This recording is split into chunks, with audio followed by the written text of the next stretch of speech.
Amén. Nosotros en un día como hoy debemos ser muy conscientes del ambiente espiritual que se está viviendo y de cómo la batalla que se está librando ha tenido diferentes manifestaciones o reflejos o evidencias en la tierra. Porque los cielos gobiernan la tierra. Y qué bueno es que los que estamos aquí hoy y los que estamos conectados seamos cada vez más conscientes de que no nos podemos abstraer de esa batalla. Que no es momento, nunca lo es, pero menos ahora, de abstraernos de lo que está moviendo en los aires de esta nación, que tanto repercute a nuestra vida, a la vida de nuestra familia, a la vida de cada uno de aquellos que habita en esta tierra.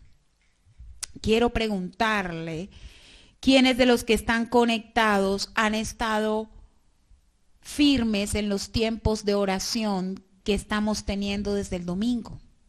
Hoy es el tercer día. Y debo decir que sí, se ha respondido a la convocatoria, pero que no ha sido la respuesta como debe ser. No debería ningún miembro de esta congregación dejar de conectarse, ni uno, porque lo que se está librando le repercute directamente, no es indirecto. Usted es protagonista de lo que Dios quiere hacer. Por su misericordia, Dios le invita a participar. Y le pido a toda la congregación, ojalá aún los que hoy no se han conectado, que ustedes los convoquen, que compartan el link de oración con quienes sabemos pertenecemos a este pueblo y estamos siendo llamados al frente de batalla. Hoy nosotros vamos a estudiar muy rápidamente lo que por parte del Espíritu quiero compartir como la batalla perfecta. La batalla perfecta. En 2 de Crónicas 20 voy a leer del versículo 1 al versículo 25, porque el Señor nos está llamando no solamente a librar una batalla, sino a librarla perfectamente. Porque es relevante, definitivo. El ser evasivos al llamado de Dios es infinitamente peligroso. No para los planes de Dios. Dios no necesita de nosotros. Escuche, para nuestra vida. Para nuestra vida. ¿Quiénes tienen ya la escritura? Por favor digan amén para comenzar a leer. Ok, entonces son 25 versículos, entonces voy a intentar leerlos rápidamente. Por eso le voy a pedir plena concentración. 2 de Crónicas 20. Pasadas estas cosas, aconteció que los hijos de Moab y Amón y con ellos otros de los amonitas vinieron contra Josafat a la guerra. Y acudieron algunos y dieron aviso a Josafat diciendo: contra ti viene una gran multitud del otro lado del mar y de Siria, y aquí están en Hasezón Tamar, que es en Gadi. Entonces él tuvo temor, y Josafat humilló su rostro para consultar a Jehová e hizo pregonar ayuno a todo Judá.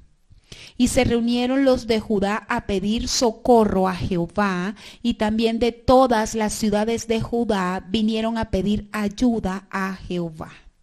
Entonces Josafat se puso en pie en la asamblea de Judá y de Jerusalén, en la casa de Jehová, delante del atrio nuevo, y dijo: Jehová, Dios de nuestros padres, ¿no eres tú Dios en los cielos y tienes dominio sobre todos los reinos de las naciones? ¿No está en tu mano tal fuerza y poder que no hay quien te resista? Dios nuestro, ¿no echaste tú a los moradores de esta tierra delante de tu pueblo Israel y le diste a los descendientes de Abraham tu amigo para siempre? Y ellos han habitado en ella y te han edificado en ella santuario a tu nombre, diciendo, si mal viniere sobre nosotros o espada o castigo o pestilencia o hambre, nos presentaremos delante de esta casa y delante de ti, porque tu nombre está en esta casa, y a causa de nuestras tribulaciones clamaremos a ti, y tú nos oirás y salvarás. Ahora pues, he aquí los hijos de Amón y de Moab y los del monte de Seir, a cuya tierra no quisiste que pasase Israel cuando venía de la tierra de Egipto, sino que se apartase de ellos y no los destruyese. He aquí ellos nos dan el pago viniendo a arrojarnos de la heredad que tú nos diste en posesión. Oh Dios nuestro, ¿no los juzgarás tú? Porque en nosotros no hay fuerza contra tan grande multitud que viene contra nosotros. No sabemos qué hacer y a ti volvemos nuestros ojos. Y todo Judá estaba en pie delante de Jehová con sus niños y sus mujeres y sus hijos. Y estaba allí Jaziel, hijo de Zacarías, hijo de Benaía, hijo de Giel, hijo de Matanías, levita de los hijos de Asaf, sobre el cual vino el Espíritu de Jehová en medio de la reunión, y les dijo, oíd, Judá todo, y vosotros moradores de Jerusalén, y tú rey Josafat, Jehová os dice así, no temáis ni os amedrentéis delante de esta multitud tan grande, porque no es vuestra la guerra, sino de Dios. Mañana descenderéis contra ellos. He aquí que ellos subirán por la cuesta de Cis, y los hallaréis junto al arroyo antes del desierto de Jeruel. No habrá para que peleéis vosotros en este caso. Paraos. Estad quietos y ve la salvación de Jehová con vosotros. Oh Judá y Jerusalén, no temáis ni desmayéis, salid mañana contra ellos, porque Jehová está con nosotros. Entonces Josafat se inclinó a tierra, y asimismo todo Judá y los moradores de Jerusalén se postraron delante de Jehová y adoraron a Jehová, y se levantaron los levitas, los hijos de Coat y los hijos de Coré, para alabar a Jehová, el Dios de Israel, con fuerte y alta voz. Y cuando se levantaron por la mañana, salieron al desierto de Tecoa. Y mientras ellos salían, Josafat estando en pie dijo, oídme, Judá y moradores de Jerusalén, creed en Jehová, vuestro Dios, y estaréis seguros. Creed a sus profetas y seréis prosperados. Y habido consejo con el pueblo, puso a algunos que cantasen y alabasen a Jehová, vestidos de ornamentos sagrados, mientras salía la gente armada, y que dijesen, glorificad a Jehová, porque su misericordia es para siempre. Y cuando comenzaron a entonar cantos de alabanza, Jehová puso contra los hijos de Amón, de Moab y del monte de Seir las emboscadas de ellos mismos que venían contra Judá, y se mataron los unos a los otros. Porque los hijos de Amón y Moab se levantaron contra los del monte de Seir para matarlos y destruirlos. Y cuando hubieron acabado con los del monte de Seir, cada cual ayudó a la destrucción de su compañero.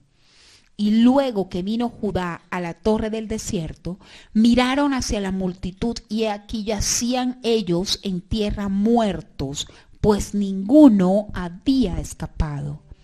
Viniendo entonces Josafat y su pueblo a despojarlos, hallaron entre los cadáveres muchas riquezas, así vestidos como alhajas preciosas que tomaron para sí, tantos que no los podían llevar.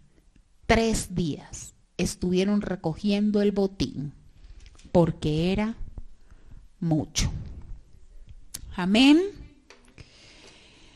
Amados, este pasaje se explica solo, ¿no? En mucho, cuando lo leemos, creo que en muchos apartes, comenzamos a poder discernir respecto a aquello que es la batalla perfecta. Nosotros nos encontramos en un escenario, en un contexto histórico muy particular del pueblo de Israel en este momento. Porque Salomón había muerto, Roboam, su hijo, insensato, con sus actitudes y con el haber escuchado a los jóvenes necios, el consejo de los jóvenes necios y no de los ancianos sabios, provocó la división del reino de Israel.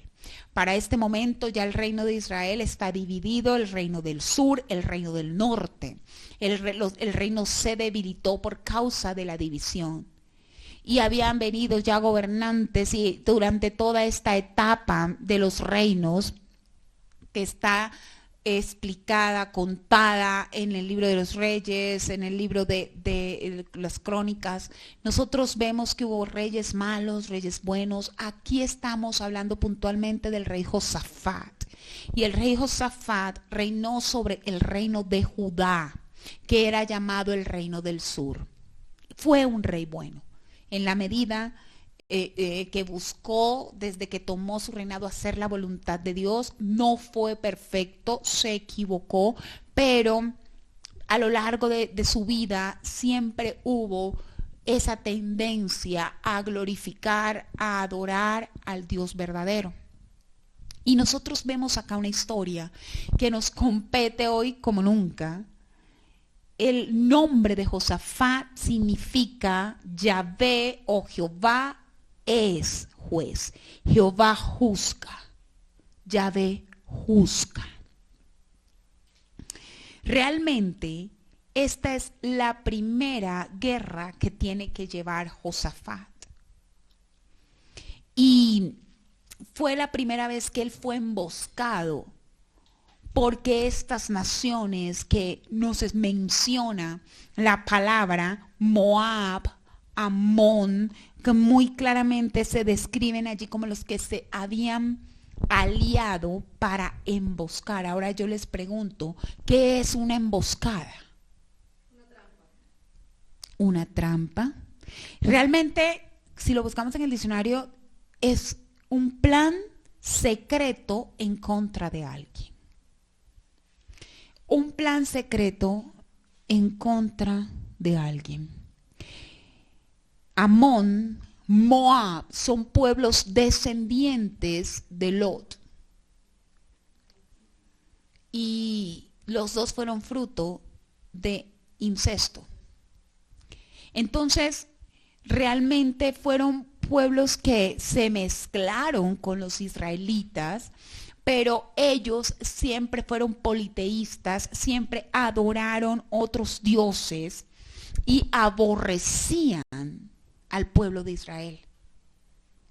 Nosotros, cuando comenzamos esta lectura, podemos ver el corazón de aquel hombre, de aquel rey, que anhela hacer lo bueno por su nación, pero que ve que está en peligro la nación. Por eso le digo, esto se explica solo. Y yo quiero que usted entienda que la batalla perfecta que hoy vamos a estudiar no funciona o no es aplicable exclusivamente a este contexto nacional que estamos viviendo, sino que claramente nos está ilustrando de cómo llevar nuestras batallas individuales, nuestras batallas como familia, como matrimonio, nuestras batallas como congregación, nuestras batallas como pueblo de Dios. Este capítulo realmente es un manual. Yo le pregunto, ¿usted quiere saber cómo batallar? Porque es que realmente en este capítulo se enseña lo que hay que hacer cuando no se sabe qué hacer. Hemos tenido esos momentos. No sé qué hacer. O sea, la situación está enfrente y no sé qué hacer. Bueno, aquí muy claro está lo que se tiene que hacer cuando no se sabe qué hacer. Vio que en toda la lectura nos encontramos un versículo en que lo dice, en que de manera muy clara dice el versículo 12, no sabemos qué hacer en la oración que Josafat hace y a ti volvemos nuestros ojos. No sabemos qué hacer. Bueno, les confieso que me preocupa como pueblo de Dios qué es lo que está pasando por nuestra mente en este momento. Porque la palabra de Dios nos muestra un siervo de Dios, un hijo de Dios que sabe que hay un peligro. Es avisado de que hay un peligro. Y como consecuencia, claramente la Biblia dice que tuvo ¿qué? Temor. Lo dice. Cuando tomamos este pasaje y miramos el versículo 3, dice, entonces él tuvo temor. ¿Quién es él? Josafat. ¿Cuándo tuvo temor? Cuando le dijeron, viene una gran multitud del otro lado del mar contra ti, contra esta nación. Viene una gran multitud. La Biblia dice que él tuvo temor. Pero fíjese, cuando nosotros vemos que de inmediato él actuó, humilló su rostro para consultar a Jehová, hizo pregonar ayuno, estoy en el versículo 3, se reunió a todos los de Judá para pedir socorro, y también de todas las ciudades de Judá vinieron a pedir ayuda a Jehová. Nosotros podemos ver que no tuvo miedo, tuvo temor. Hemos aprendido en emocionarte, ¿cierto? No se paralizó. No se paralizó. Tuvo temor, pero claramente fue un temor santo. Porque ese temor lo llevó a actuar. Ese temor que provoca el saber que hay una situación de peligro y tengo que hacer lo que tengo que hacer. Entonces, no sé en qué estado nos encontramos. Si estamos con miedo o estamos con temor de Dios. Con temor santo. Pareciera que muchos están con miedo porque están paralizados. Porque convocamos a orar y no se conectan. Porque en un día como hoy, previo a las elecciones, no vienen. Porque tampoco se conectan a la reunión. Sí, lo tengo que decir. Me pregunto, ¿dónde están? Estamos en una situación de peligro. ¿Y su reacción cuál es? ¿Paralizarse? ¿Bloquearse? ¿Evadir? Porque nosotros tenemos que aprender a dar la batalla perfecta. Y en la batalla perfecta, la respuesta del siervo de Dios es esta. Humillarse para consultar a Jehová. Ayunar. Convocarse. Venían de todos los lugares a pedir la ayuda del Señor. ¿Me está siguiendo? Cuando hay regaño no hay mucho amén. Gracias, Majo. Pero la verdad es que tenemos que saber 4 pasos de la batalla perfecta y la estamos librando y la tenemos que librar. En el nombre de Jesús, en obediencia, con perfección para el Señor.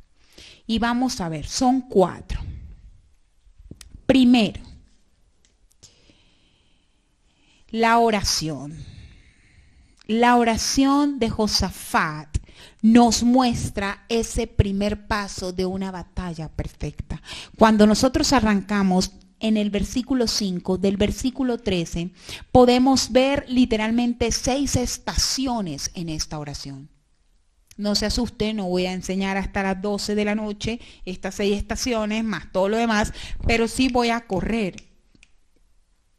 La Biblia dice que en el versículo 5 de este capítulo, que él se puso en pie en la asamblea, delante del atrio nuevo, y dijo: Jehová, Dios de nuestros padres, ¿no eres tú en los cielos y tienes dominio de todos los reinos de las naciones? ¿No está en tu mano tal fuerza y poder que no hay quien te resista?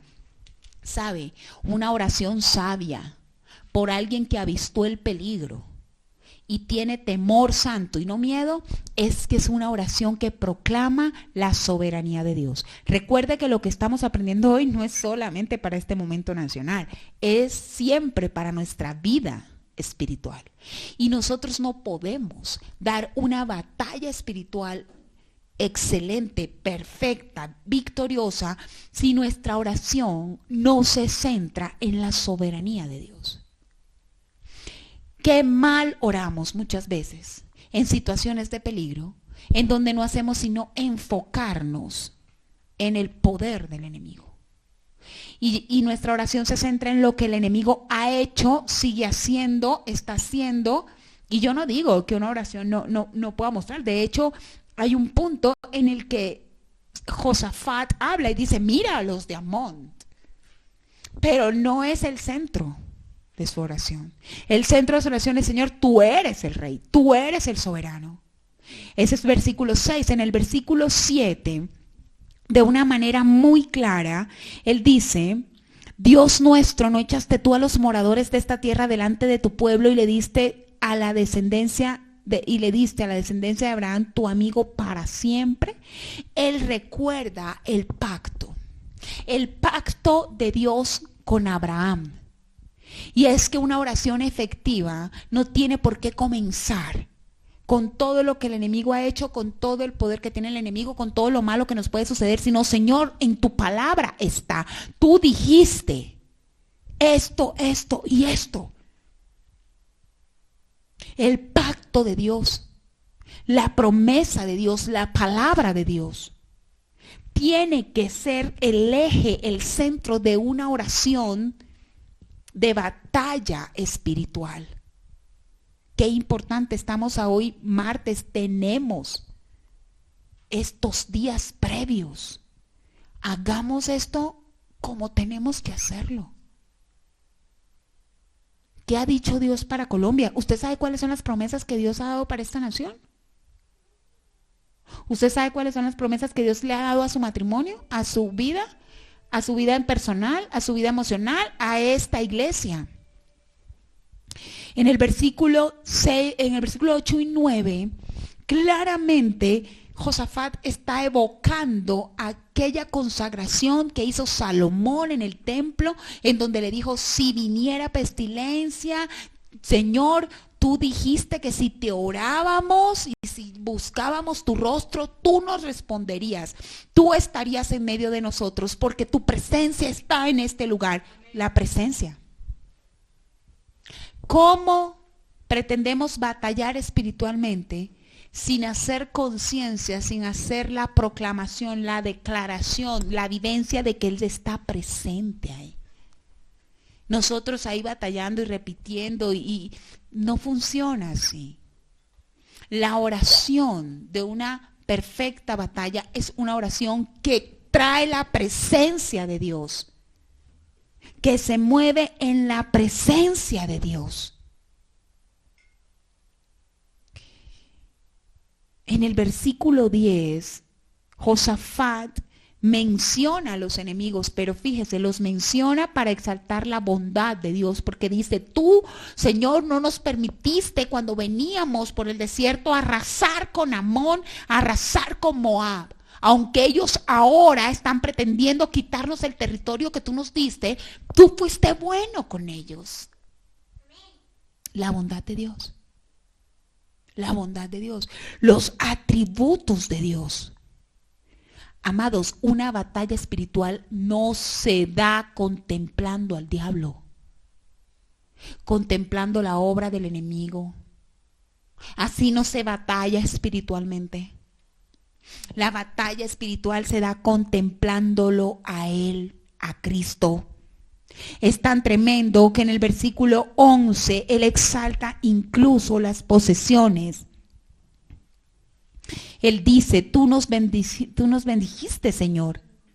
Ellos nos quieren dar el pago viniendo a arrojarnos de la heredad que tú nos diste en posesión. Todo gira alrededor del Señor y es maravilloso el cierre de esta oración, porque en el versículo 12 dice, oh Dios nuestro, no los juzgarás tú. ¿Qué significa Josafat? Jehová juzga.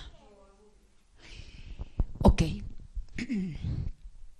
Si nosotros pretendemos dar una batalla espiritual sin tener conciencia de que nuestro Dios está viendo lo que está sucediendo y que Él es el que juzga, pues estamos en ceros. Nosotros vemos todo lo que está pasando. Yo no sé si usted siente lo mismo que yo, pero esto está tan revuelto que uno ya no sabe ni qué leer, ni qué noticia leer. O sea, esto parece un circo. Literalmente es una locura lo que está sucediendo en medios. Esto parece como si se hubiese abierto una caja de Pandora. Esto parece como si hubiese estallado algo, pero yo lo que creo, sinceramente se los digo, es que Dios está dejando que salga a la luz aquello que Él juzgará. Y nosotros no nos podemos confundir. Usted no puede enfocarse ni en eso ahora, en lo que hizo fulano, en lo que hizo mengano, en lo que dijo sutano. No se desgaste. Dios juzga. Dios juzga. Él conoce lo que está ahí y lo que no está ahí, y nunca conoceremos nosotros. Él lo conoce. Y por eso es que Él le dice, ¿no juzgarás tú? Porque en nosotros no hay una fuerza tan grande contra esa multitud. Nosotros no sabemos qué hacer, pero sí sabemos quién eres tú. Tú juzgas. Por eso volvemos a ti. Volvemos es girar la mirada. Qué error que en este momento el pueblo de Dios no gire su mirada. No nos podemos confundir. La guerra no se da viendo al enemigo y la obra. La guerra se da contemplándolo a Él y reconociendo que Él es el que juzga, exaltando sus atributos. Esa es una oración de poder.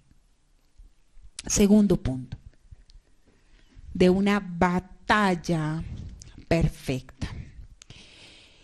A partir del versículo 14 nos muestra la palabra de Dios cómo el Espíritu de Dios vino sobre un siervo, sobre un levita, y él dio la instrucción de Dios. El segundo punto es la instrucción de Dios. Una batalla perfecta tiene una oración correcta, que ya vimos los puntos de la oración correcta, y tiene claramente una instrucción de Dios. Tiene que haber una respuesta de parte del Señor. Y el Señor dice prácticamente 4 cosas. La primera, no tengan ¿qué? Miedo. Ahí sí habla de miedo. No temáis ni te amedrentes. No te amedrentes. No puedes amedrentarte. Esto es importante. Yo amo la precisión de la palabra de Dios. Dice, no te amedrentes delante de esa multitud tan grande. Por eso es que yo sé que está hablando de miedo. Porque nosotros tenemos que llegar a la presencia, delante de la presencia de Dios con temor santo, y orar de la manera que hemos aprendido. pero delante de los enemigos no nos podemos amedrentar. El miedo hará que la guerra no la demos conforme a la palabra de Dios. Por eso dice, no te amedrentes. Y la razón por la que no tienes que amedrentarte es que sí, ellos son una multitud muy grande, ellos son más grandes que tú no sabes qué hacer, esto no tiene discusión, pero es que ven, te cuento, esta guerra no es tuya. Esta guerra es mía. ¿Sabe? Cuando yo era niña, fui tremenda. Tremenda, hasta cierta edad fui muy tremenda y muy peleona. Y era tan descarada, eso parecía la pandillera pues del barrio, pero era tan descarada que a todos les ganaba, pero había una niña con la que la luchaba. Y ella tenía hermanos, y nosotras tendríamos unos 7 años. Y nosotros estábamos una vez, lo confieso con pena, pero así era, en una pelea, o sea, estábamos en el momento de la agarrada de los pelos en el parque y del aruñazo y de que todos los demás, en lugar de quitarnos, ese es muy llena del Espíritu Santo, todos los demás en lugar de quitarnos, nos hacían barra. Y yo no olvido que llegó un hermano de ella.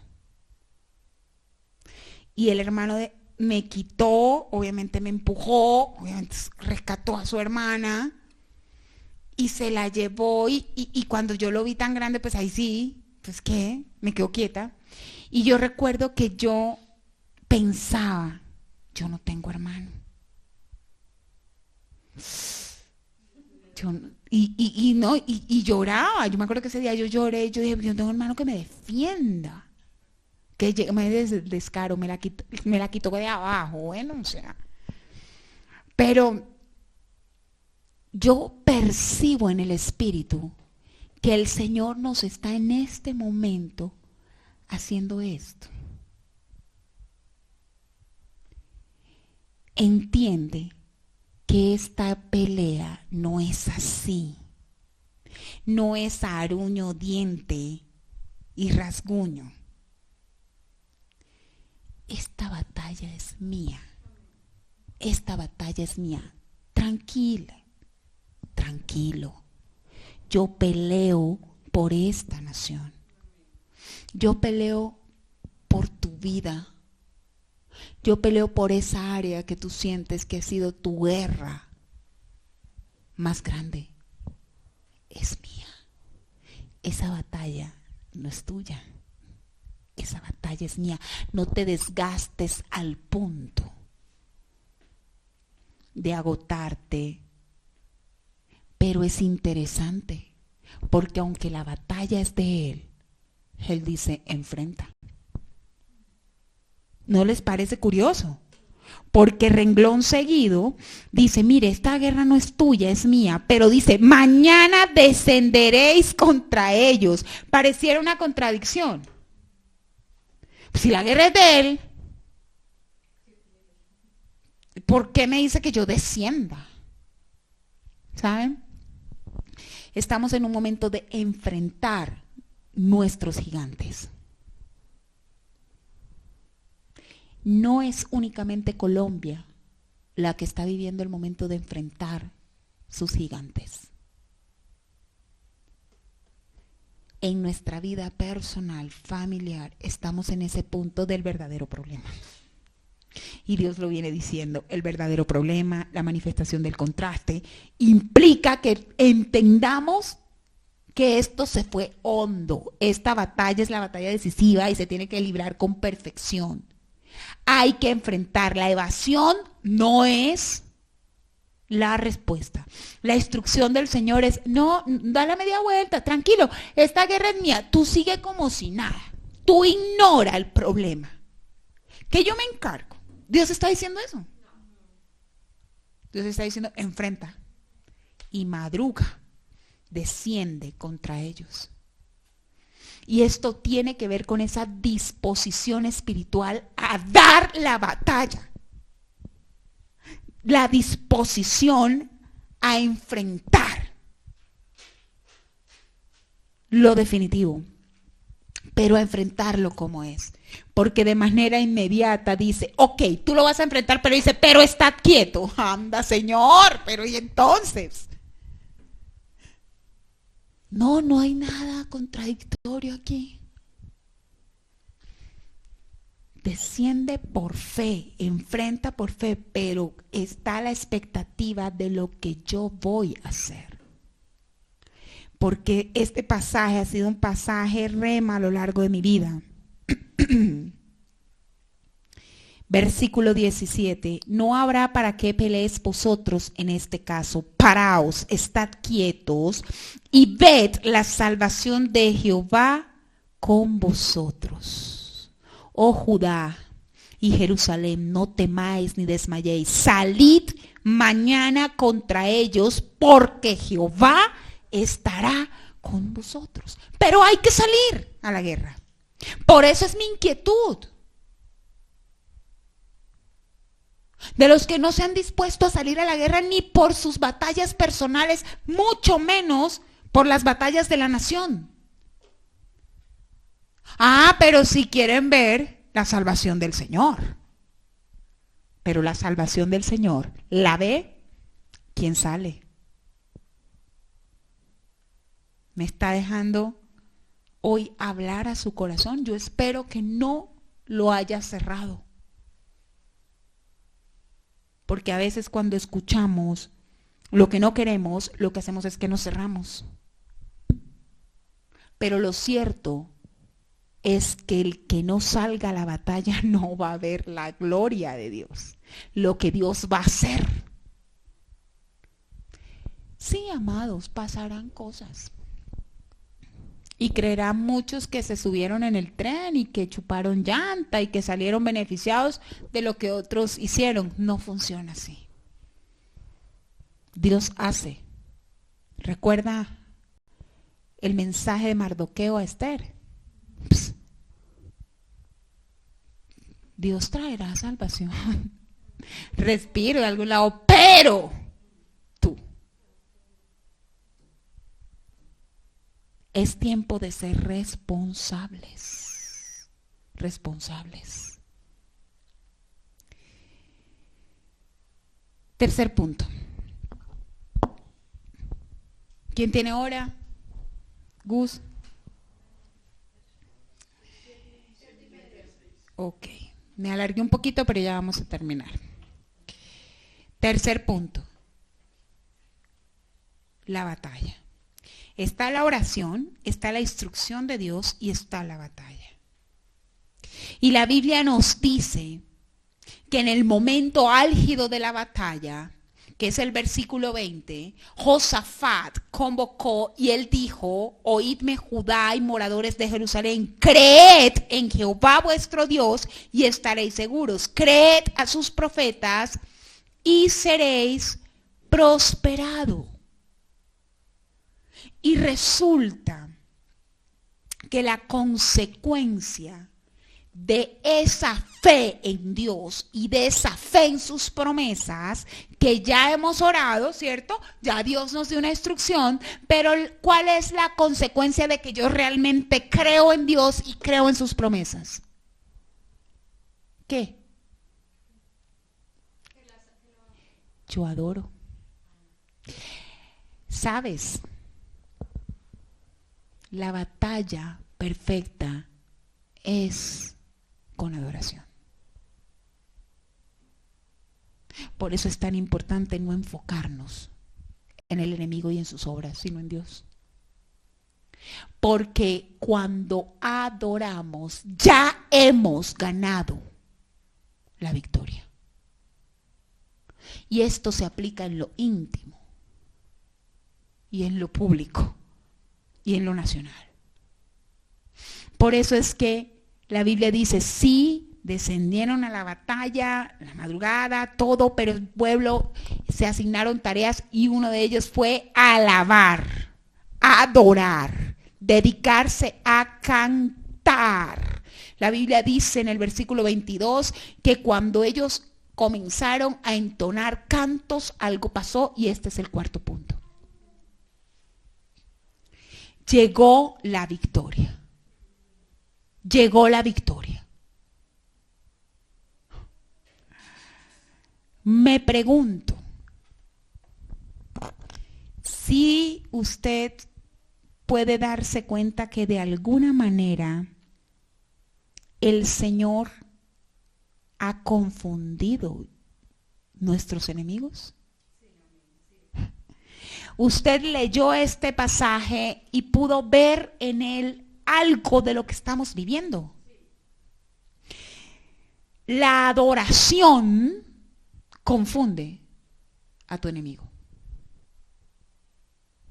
Cuando tú adoras, tus enemigos son confundidos. Y esto tiene mucha lógica porque no pueden resistir la presencia.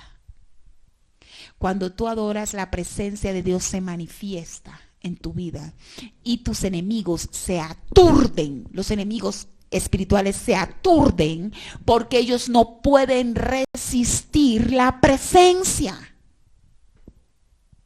No hay batalla perfecta sin adoración. Por eso el más grande guerrero de la Biblia fue el más grande adorador. Porque la adoración aturde.